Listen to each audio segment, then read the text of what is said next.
Olá, paz para você, tudo bem? Aqui Eliseu Gomes. E a pergunta que me chega: como era a liturgia e a forma de culto nos tempos de John Wesley e dos primitivos metodistas? Como é que eles faziam? Como é que eles cantavam? Se eles começavam o culto com oração, com cânticos, lendo a Bíblia? Bom, antes de mais nada, eu quero apresentar aqui o meu apostilão no metodismo. Acabei de confeccionar, é uma reedição. Tem uma outra apostila, eu chamo de apostilão. Tem um outro igual, a mesma grossura. Essa aqui tem 670 páginas, quase 700 páginas.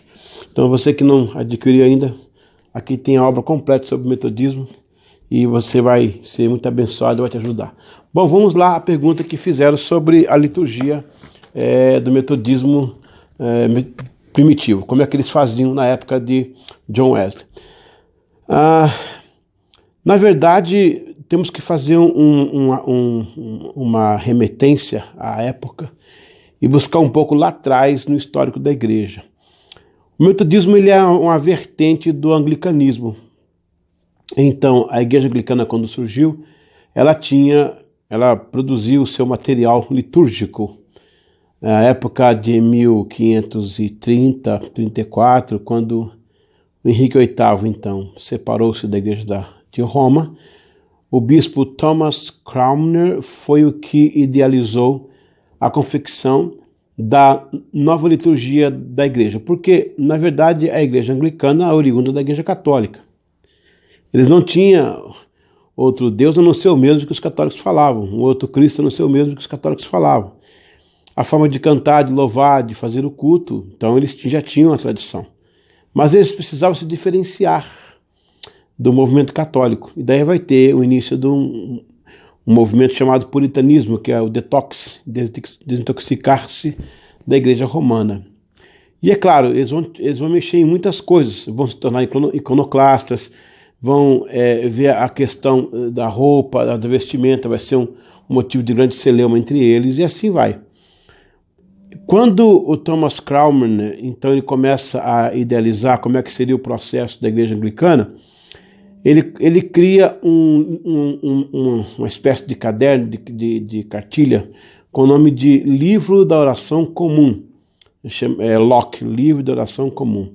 E nesse livro ele coloca lá cânticos, ele coloca os rituais, cerimoniais, sacramentos da igreja. Aliás, o cântico já havia o saltério, que era um inário, mas também a protestantismo era bem catolizada. Eles tentaram resumir tudo nesse livro da oração comum, que era um guia litúrgico da igreja anglicana. Esse guia litúrgico não foi uma invenção completa do Thomas Cranmer. Ele fez um resumo e adaptou aos livros católicos. Por exemplo, na época tinha o breviário, o missional, o pontifical, o manual de ritos. Eram 4 livros que os católicos usavam. Então ele pegou os 4 livros, compilou num só e criou o Livro da Oração Comum, que o rei mandou distribuir em todas as igrejas anglicanas do país.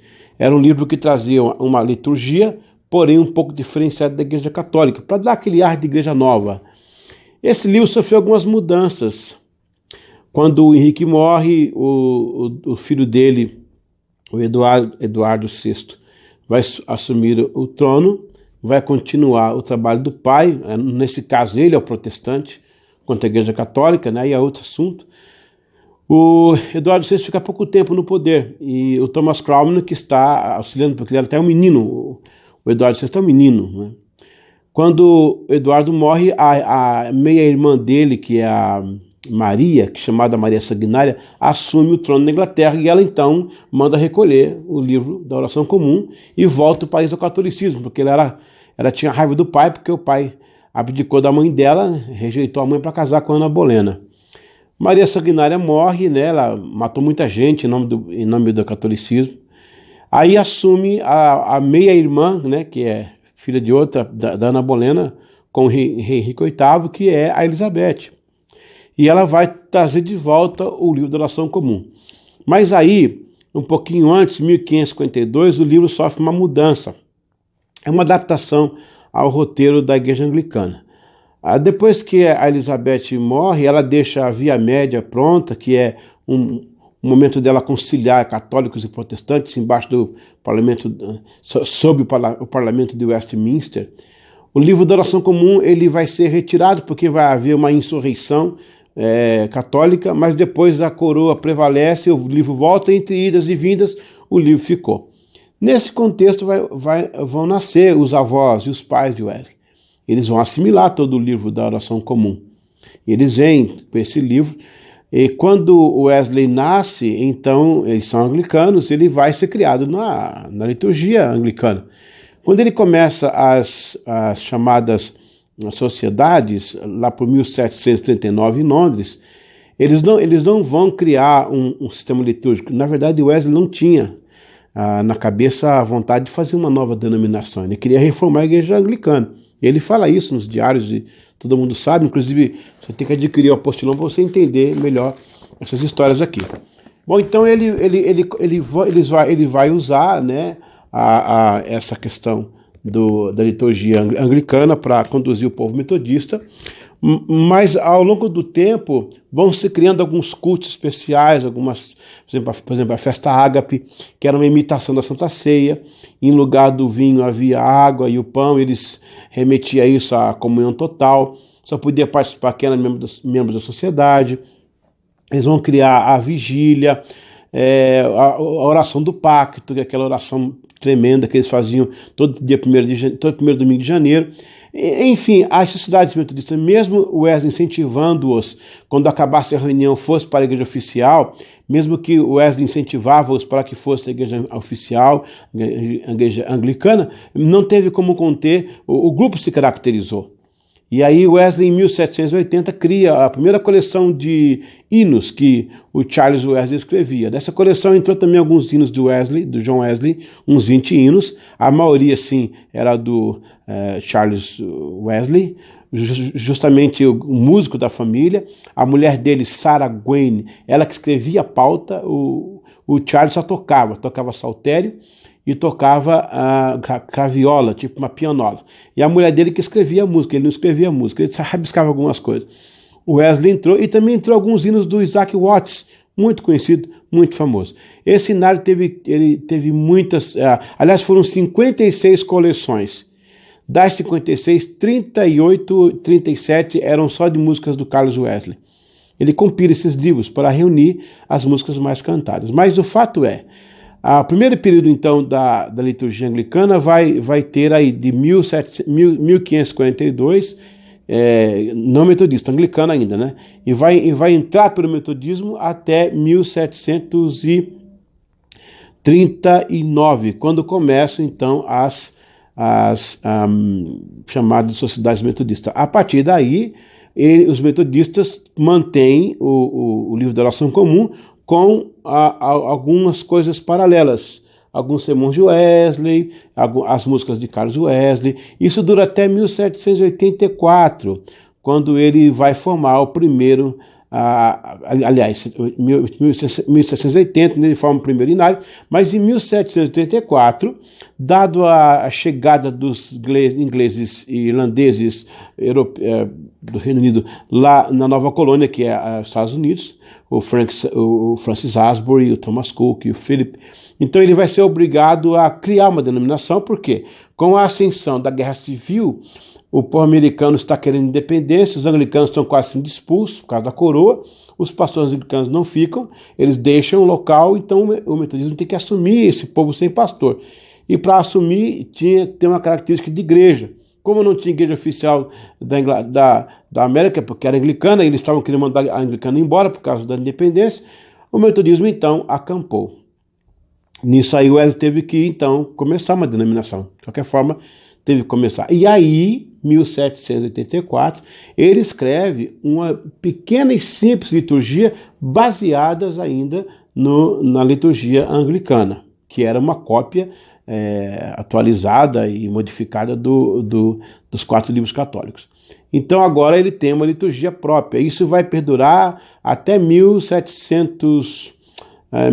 Então a primeira fase é 1552 a 1730 ou 29. Tem 29 a 39, né? Depois de 1739 até 1784, que eles vão usar o Locke. De 1784 a 1970, então começa, aí tem duas fases, a fase alta, do alto metodismo, quando Wesley então implanta a nova liturgia, e o baixo metodismo litúrgico, quando a igreja se prolifera pela América, vem então o movimento Holiness, que é oriundo metodista, a Rua Azusa, o avivamento lá que teve nos Estados Unidos, que inspirou tantas denominações que há no Brasil. Então, nesse período, a igreja metodista se solidificou nos solos dos países que ela estava. Aí ela vai ter algumas características próprias, aí sim.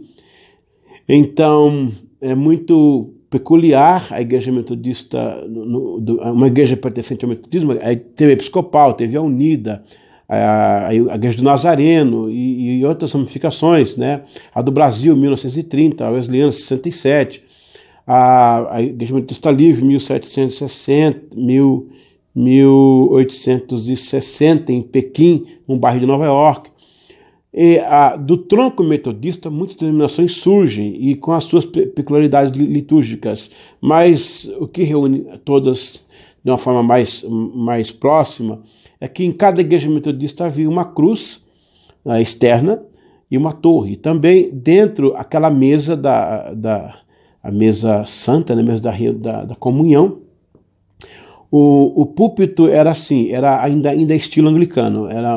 No começo era um púlpito à esquerda, o púlpito principal à esquerda, onde falava o pastor. O púlpito menor, onde o lectorum, ficava do lado direito, onde lia os avisos da igreja, os ecúmenos falavam, né, os curas, que são os diáconos e tal, e o púlpito para o pastor.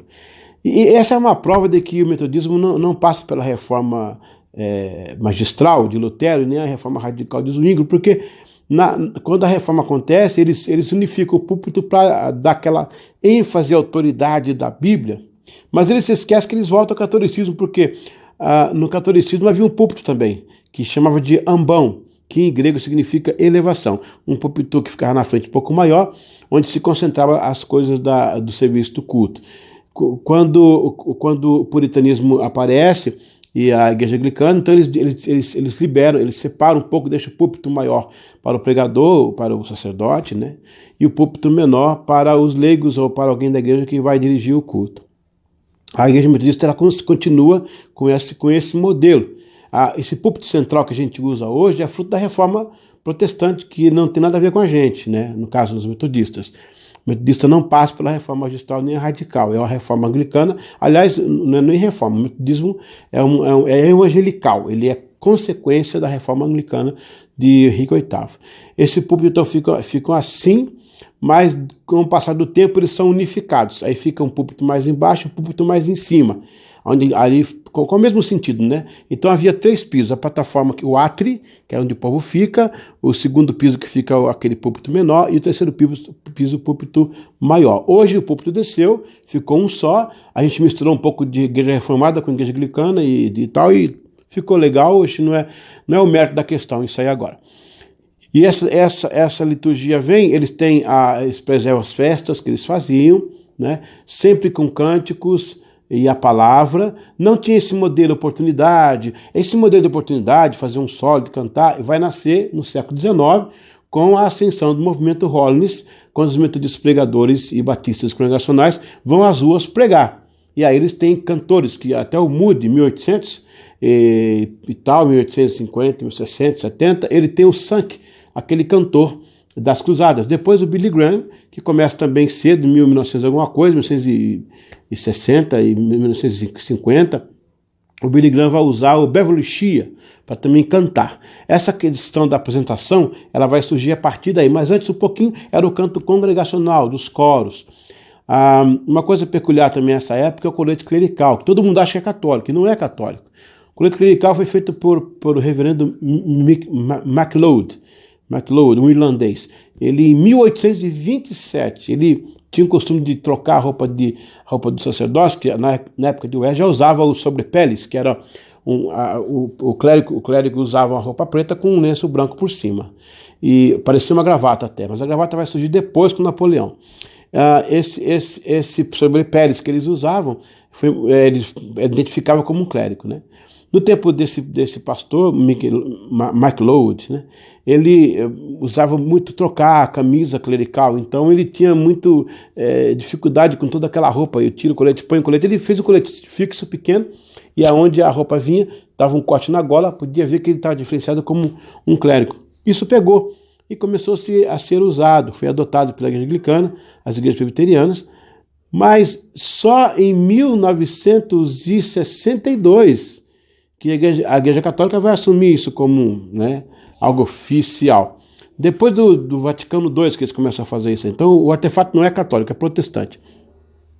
Aí você vai ter até 1970 esse tipo de igreja, com o advento do chamado pentecostalismo e o carismático. Então vai haver mudanças agora a partir de 1970. Inclusive no caso da igreja wesleyana, ela tem um avivamento no dia 5 de janeiro de 1967, no Nova Friburgo, e ela assume a harpa da Assembleia de Deus. Você tem uma ideia como é que muda a situação. Então o púlpito centralizou, deixou os cantos. Agora tem uma música mais carismática e importou-se das cruzadas do movimento Holiness o canto solo, a apresentação. Aí mudou. Hoje em dia, de 1700 a 1970 a 2018, cada igreja faz o que quer, você não sabe a identidade de cada um. Agora é a era do púlpito escuro, né, do louvor no escuro e muita luz na frente, e Deus sabe que vai vir mais aí na sequência das mudanças que a humanidade recebe. Fato é, como então eram os cultos metodistas? Primeiro, eles obedeciam o rito da igreja anglicana. Acabava a reunião de sociedades das bandas, das classes, era mais um sermão e testemunhos tal. Os cantos começaram a aparecer a partir dos cultos da vigília, o culto ágape, o culto do pacto. Mas era assim, eles cantavam 2, 3 canções e Wesley pregava. Na praça, na rua, era muito mais ênfase os cânticos, porque chamava muita atenção. E o Carlos Wesley usava fazer algumas músicas próximas aos populares para identificar o público, para tirar aquela ideia de igreja, né? Aquela música erudita, gregoriana, é uma música mais popular. Ela teve essas mutações. Agora, o que fica de lição para todos nós nesse sistema metodista wesleyano de liturgia é que em nenhum momento eles abriram a mão da centralidade do evangelho. A Bíblia sempre foi o tema central da adoração do metodismo wesleyano. Eu acho que isso não pode faltar de forma alguma. É a centralidade. Muda-se tudo. Eu lembro que na minha época de pequeno, não podia tocar guitarra na igreja, nem violão, nem bateria, era pecado. Hoje já pode. E tem até coisa que está demais aí que você nem se pode. O que não podemos perder é a centralidade da palavra. Isso não pode perder. Então, para os metodistas primitivos, a liturgia de culto não foi o tema principal. O tema principal era santidade. Espalhar santidade para toda a nação, pregar o evangelho de Cristo, a justificação pela fé, a escolha em vez da eleição. Então, esses foram os temas centrais da vertente metodista wesleyana. Deus abençoe cada um, espero ter respondido. Se eu não conseguir responder, o tempo é curto. Nós temos esse apostilão que você pode adquirir depois para ter na sua casa e você estudar. Deus abençoe e não se esqueça, o melhor de tudo é que Deus está conosco.